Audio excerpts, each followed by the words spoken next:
വചനജായ വചനജായ വചനജായ വചനജായ.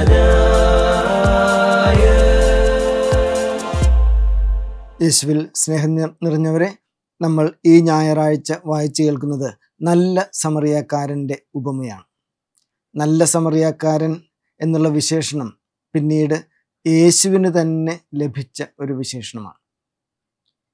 ചരിത്രത്തിൽ കാരുണ്യ പ്രവൃത്തികൾ ചെയ്യുന്നവരെയും നമ്മൾ നല്ല സമറിയാക്കാർ എന്നാണ് വിശേഷിപ്പിക്കാറുള്ളത്.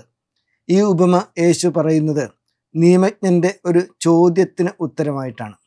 നിയമജ്ഞൻ്റെ ഉദ്ദേശം അത്ര നല്ലതായിരുന്നില്ല. കാരണം അയാൾക്ക് യേശുവിനെ പരീക്ഷിക്കണമായിരുന്നു. ലൂക്കാസ് വിശേഷകൻ ഈ പരീക്ഷിക്കുക എന്ന വാക്കിന് ഉപയോഗിച്ചത് പിശാച് യേശുവിനെ പ്രലോഭിപ്പിക്കാൻ ഉപയോഗിച്ച അതേ വാക്ക് തന്നെയാണ്.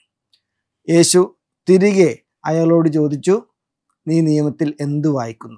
അയാൾ നിയമത്തിൽ വൈദഗ്ധ്യം ഉള്ള ആളായിരുന്നതുകൊണ്ട് പഴയ നിയമത്തിൽ നിന്ന്, പഞ്ചഗ്രന്ഥിയിൽ നിന്ന് 2 ഭാഗങ്ങൾ ഒരുമിച്ച് ചേർത്ത് ഉത്തരം പറയുകയാണ്. ആദ്യത്തേത്, എല്ലാ ഭക്തന്മാരായ യഹൂദരും ദിവസേന 2 പ്രാവശ്യം ചൊല്ലുന്ന ക്ഷേമ ഇസ്രായേൽ, അല്ലയോ ഇസ്രായേലെ കേൾക്കുക എന്നുള്ള പ്രാർത്ഥനയാണ്. ദൈവത്തെ പൂർണ്ണ ഹൃദയത്തോടെ സ്നേഹിക്കണം എന്നുള്ള ആ ഒരു വിവരണമുള്ള പ്രാർത്ഥന. അതോടൊപ്പം തന്നെ അയൽക്കാരനെ സ്നേഹിക്കുക എന്നതുകൂടെ അതിനകത്ത് കൂട്ടിച്ചേർത്ത് വെച്ചു. യേശു ഈ ഇരട്ട പ്രമാണങ്ങളെയും സ്ഥിരീകരിച്ചു.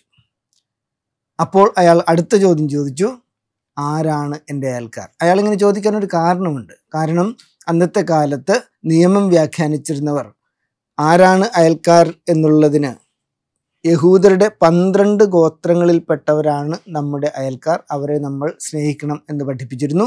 അല്പം കൂടെ വിശാലമനസ്കരായ റബ്ബിമാർ 12 ഗോത്രത്തിൽപ്പെട്ടവർ മാത്രമല്ല, ഈ ഒരു ഭൂപ്രദേശത്ത്, ഇസ്രായേൽ ഭൂപ്രദേശത്ത് അവർ അന്യമതസ്ഥരായിരുന്നാലും അവരും നമ്മുടെ അയൽക്കാരാണ്, അവരെ നമ്മൾ സ്നേഹിക്കണം എന്ന് പറഞ്ഞിരുന്നു. അപ്പോൾ അതുകൊണ്ടാണ് അയാൾ ഇങ്ങനെ ഒരു ചോദ്യം ചോദിക്കുന്നത്.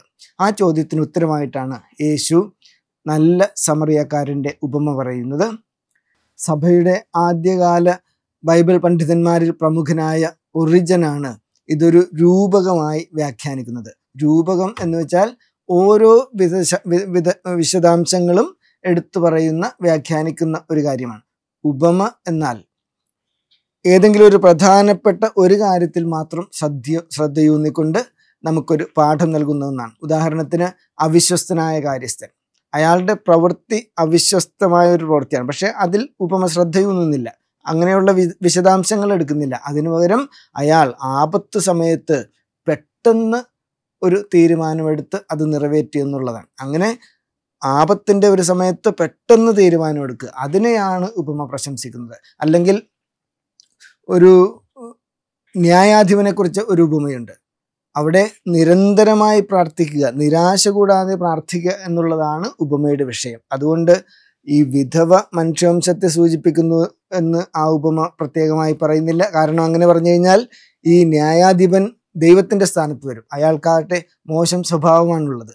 അതുകൊണ്ട് ഉപമ ഒരു പ്രധാനപ്പെട്ട സന്ദേശം നൽകുമ്പോൾ രൂപകം എന്ന് പറയുന്നത് വിശദാംശങ്ങളെ പ്രത്യേകം കണക്കിലെടുത്ത് വിവരിക്കുന്നു. ഒറിജിൻ ഇതിന് നൽകുന്ന രൂപക എന്ന രീതിയിൽ വിശദീകരിക്കുന്നത് വളരെ മനോഹരമായ രീതിയിലാണ്.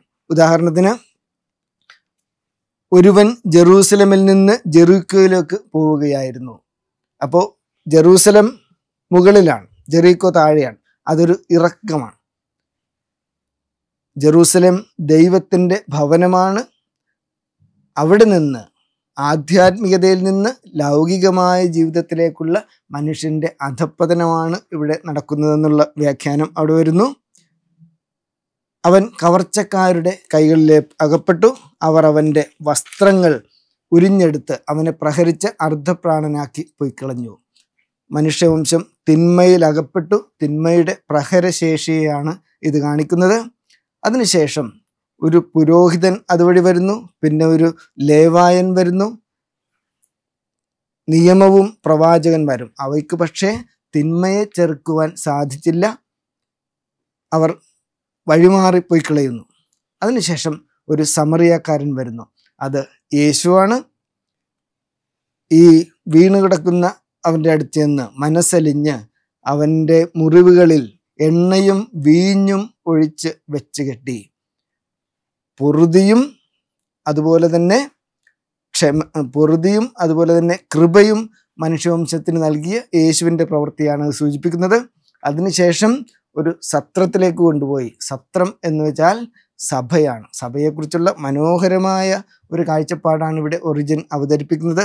സഭ എന്നാൽ മുറിവേറ്റവരെ ശുശ്രൂഷിക്കുന്നവരുടെ ഇടമാണ്. സൗഖ്യദായകമായ സൗഖ്യം നൽകുന്ന ഒരിടമാണ് സഭ.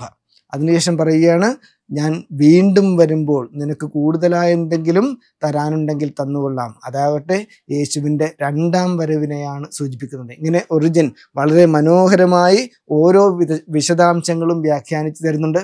ഒരുപക്ഷെ നമ്മളിപ്പോൾ ചോദിക്കും, എല്ലാ വിശദാംശങ്ങളും എടുത്തിട്ടുണ്ട്, കഴുതയെക്കുറിച്ച് മാത്രം ഒന്നും പറഞ്ഞില്ല. പേടിക്കാനില്ല. കഴുത എന്ന് വെച്ചാൽ നമ്മളൊക്കെ തന്നെയാണ്. തമാശക്ക് പറഞ്ഞാണ് യേശുവിൻ്റെ ഈ ഉപമ ആരംഭിക്കുന്നത്. ഒരുവൻ എന്ന് പറഞ്ഞുകൊണ്ടാണ്. ഒരു മനുഷ്യൻ. ഇതിൻ്റെ പ്രത്യേകത എന്താണെന്ന് വെച്ചാൽ, ഈ ഉപമയിൽ ചോദിച്ചത് ആരാണ് എൻ്റെ അയൽക്കാരൻ എന്നാണ്. അയൽക്കാരൻ്റെ നിർവചനം ഒരു ദേശം അല്ലെങ്കിൽ ഒരു ഭൂപ്രകൃതി അല്ലെങ്കിൽ വംശം എന്നതിനൊക്കെ അടയാളപ്പെടുത്തിയായിരുന്നു ഇതുവരെ നിലനിന്നിരുന്നത്. പക്ഷേ യേശു ഒരുവൻ എന്ന് പറഞ്ഞുകൊണ്ട്, ഒരു മനുഷ്യനെ അവതരിപ്പിച്ചുകൊണ്ട് അത്തരം സംജ്ഞകളെ വകഞ്ഞു മാറ്റി അയൽക്കാരൻ എന്ന് വെച്ചാൽ അപകടത്തിൽപ്പെട്ട ഏതൊരു മനുഷ്യനും അയൽക്കാരനായി തീരേണ്ട ബാധ്യതയെ കൊണ്ടുവരികയാണ്. അപ്പോൾ ആ ഒരുവൻ എന്നുള്ള വാക്കിന് ഇങ്ങനെ ദേശത്തെയും സംസ്കാരത്തെയും ചുറ്റുവട്ടം താമസിക്കുന്നവരെയൊക്കെ മറികടന്ന് ആവശ്യമുള്ള ആരിലേക്കും എത്താനുള്ള ശേഷിയുള്ള ഒരു പദമായിട്ട് ലൂക്കാസ് സുവിശേഷൻ ഉപമയിൽ നിലനിർത്തിയിരിക്കുകയാണ്. പോകുന്നത് ജെറൂസലമിൽ നിന്ന് ജെറീക്കോയിലേക്കാണ്. അതൊരു ഇറക്കമാണ്. അപ്പോൾ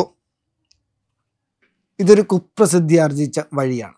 പാറക്കെട്ടുകൾ നിറഞ്ഞ, ഒറ്റപ്പെട്ട, അതോടൊപ്പം തന്നെ കവർച്ചക്കാർ താമസിക്കുന്ന, അവർക്ക് എളുപ്പം ഒളിസങ്കേതത്തിലേക്ക് പോകാനുള്ള അവസരങ്ങൾ ഒരുക്കുന്ന ഒരിടമാണ്. ഏതാണ്ട് ഒരു 30 കിലോമീറ്ററിനോളം വരും.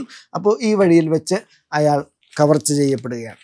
അയാളെ അർദ്ധപ്രാണനാക്കി അയാളിൽ നിന്ന് വസ്ത്രമൊക്കെ ഉരിഞ്ഞു മാറ്റി അവർ രക്ഷപ്പെട്ടു കളഞ്ഞു. അപ്പോൾ ആദ്യം വരുന്നത് ഒരു പുരോഹിതനാണ്. അപ്പോൾ അതുവഴി ഒരു പുരോഹിതൻ വന്നു.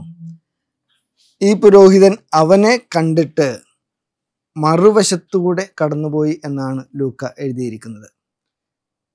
നമ്മുടെ POCയുടെ പരിഷ്കരിച്ച പുതിയ ബൈബിളിൽ ഒരു പുരോഹിതൻ ആ വഴിയെ ഇറങ്ങി വന്നു എന്ന് പ്രത്യേകം സൂചിപ്പിച്ചിട്ടുണ്ടെന്ന് ജോഷി മയ്യാറ്റിലച്ചൻ നമുക്ക് പറഞ്ഞു തന്നിട്ടുണ്ട്. അതിനർത്ഥം അയാൾ ദേവാലയത്തിലേക്ക് പോവുകയല്ല. അങ്ങനെയാണെങ്കിൽ ഒരു പക്ഷേ ഒരു മൃതശരീരം തൊട്ട് അശുദ്ധനാകാനുള്ള സാധ്യത കൊണ്ടാണ് അയാൾ വഴിമാറിപ്പോയെന്ന് നമുക്ക് വിചാരിക്കാൻ സാധിക്കും. പക്ഷേ അങ്ങനെയല്ല. അയാൾ ജെറൂസലമിലേക്ക് തിരികെ വരുന്ന വഴിയാണെന്ന് ലൂക്കാസ് സുവിശേഷകൻ സൂചിപ്പിക്കുന്നുണ്ട്. അപ്പോൾ അയാൾ ചെയ്തത് മറുവശത്തുകൂടെ കടന്നുപോയി എന്നാണ് എഴുതിയിരിക്കുന്നത്. വാസ്തവത്തിൽ അവനെ കടന്നുപോയി എന്ന് മാത്രം എഴുതിയാൽ മതിയായിരുന്നു. ഗ്രീക്ക് വാക്ക് പരേർഹോമായി എന്നതാണ്. എന്നാൽ ലൂക്കാസ് സുവിശേഷകൻ എഴുതിയത് ആൻറ്റി പരേർഹോമായി എന്നാണ്. വഴിയുടെ മറുവശത്തുകൂടെ അവനെ കടന്നുപോയി. ഒരു ഹിംസാത്മകമായ ഒരു പ്രവൃത്തിയായിട്ട് വേണമെങ്കിൽ തെറ്റില്ലാതെ നമുക്ക് വ്യാഖ്യാനിക്കാവുന്നതാണ്. അതിനുശേഷം വരുന്നത് ഒരു ലേവായനാണ്. അപ്പോൾ പുരോഹിതൻ മതത്തിൻ്റെ വക്താവാണ്, ആരാധനയുമായിട്ട് ബന്ധപ്പെട്ട് നിലകൊള്ളുന്നയാളാണ്. ഇനി വരുന്നത് ലേവായനാണ്. പഴയ നിയമത്തിൽ ലേവായൻ ദൈവത്തെ സമ്പത്തായി കരുതുന്നവനാണെന്ന് 3 സ്ഥലത്തെങ്കിലും പറഞ്ഞിട്ടുണ്ട്. പക്ഷെ അയാളും അവനെ കണ്ടിട്ട് കടന്നു പോവുകയാണ് ചെയ്തത്. അങ്ങനെ ദൈവവുമായിട്ട് ബന്ധപ്പെട്ട്, ആരാധനയുമായിട്ട് ബന്ധപ്പെട്ട്, അല്ലെങ്കിൽ മതത്തിൻ്റെ വക്താക്കളായി ജീവിക്കുന്നവർ ഈ മനുഷ്യനെ കാണുന്നില്ല. അവൻ്റെ പ്രശ്നങ്ങൾക്ക് പരിഹാരം അന്വേഷിക്കുന്നില്ല. അവനെ ശുശ്രൂഷിക്കുവാനും മുതിരുന്നില്ല. ആ സമയത്ത് ഒരു സമറിയാക്കാരൻ യാത്രാമധ്യേ അവിടെ എത്തുന്നു. യേശു ഇത് പറയുമ്പോൾ ആ നിയമജ്ഞൻ്റെ നെറ്റ് ചുളിഞ്ഞിട്ടുണ്ടാകും. കാരണം യഹൂദരും സമറിയാക്കാരും തമ്മിൽ വലിയ ശത്രുതയാണ് നിലനിന്നിരുന്നത്.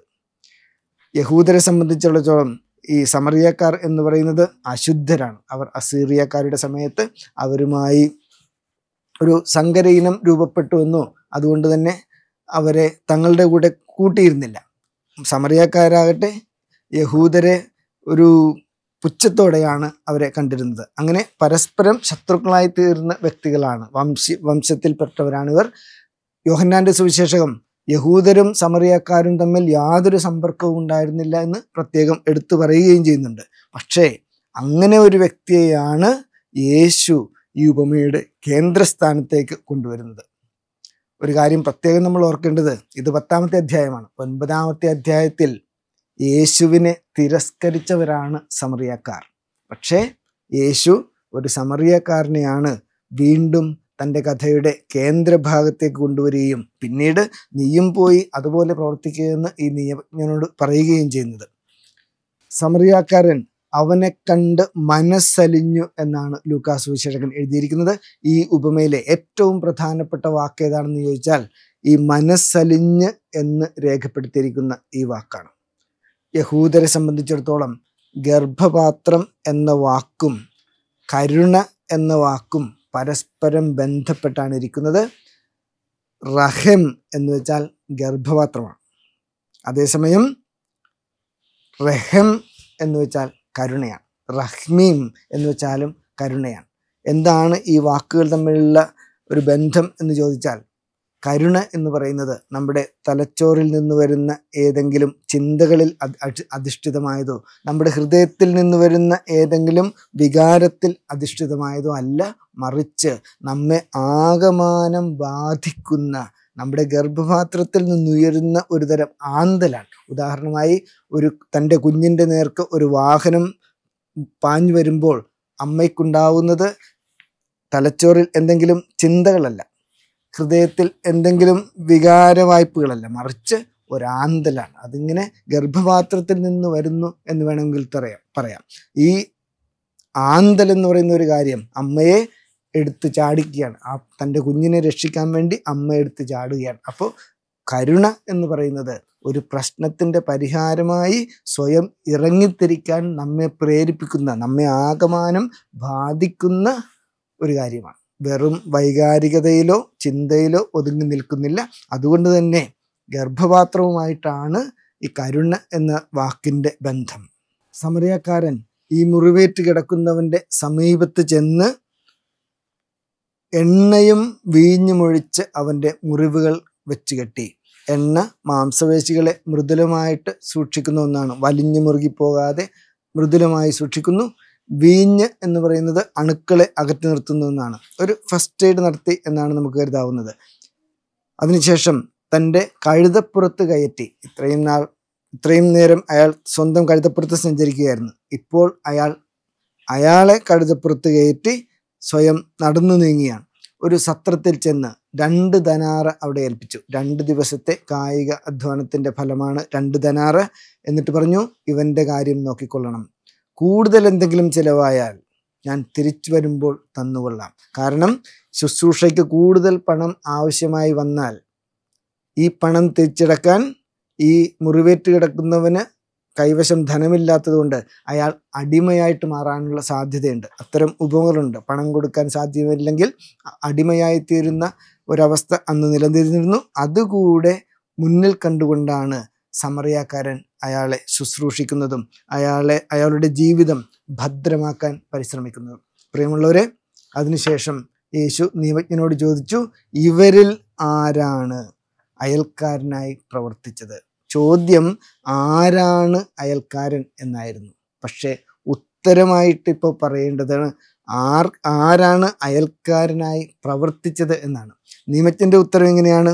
അവനോട് കരുണ കാണിച്ചവൻ. ശ്രദ്ധിക്കൂ, നിയമജ്ഞന് ഉത്തരമായി പറയാമായിരുന്നത് ഏറ്റവും എളുപ്പം സമറിയാക്കാരൻ എന്നാണ്. പക്ഷേ അയാൾ അങ്ങനെ പറഞ്ഞില്ല. കാരണം അയാൾക്കിപ്പോഴും ഈ കഥാപാത്രത്തോട് ഒരു അവജ്ഞയുണ്ട്. അയാളൊരു അകൽച്ച ഇപ്പോഴും സൂക്ഷിക്കുന്നു. എന്നിട്ട് പറയുന്നു, അവനോട് കരുണ കാണിച്ചവൻ. അത് പക്ഷേ ഉപമയിൽ പ്രധാനപ്പെട്ട ഒരാശയം നമുക്ക് കൈമാറിക്കൊണ്ട് നിലകൊള്ളുന്നു.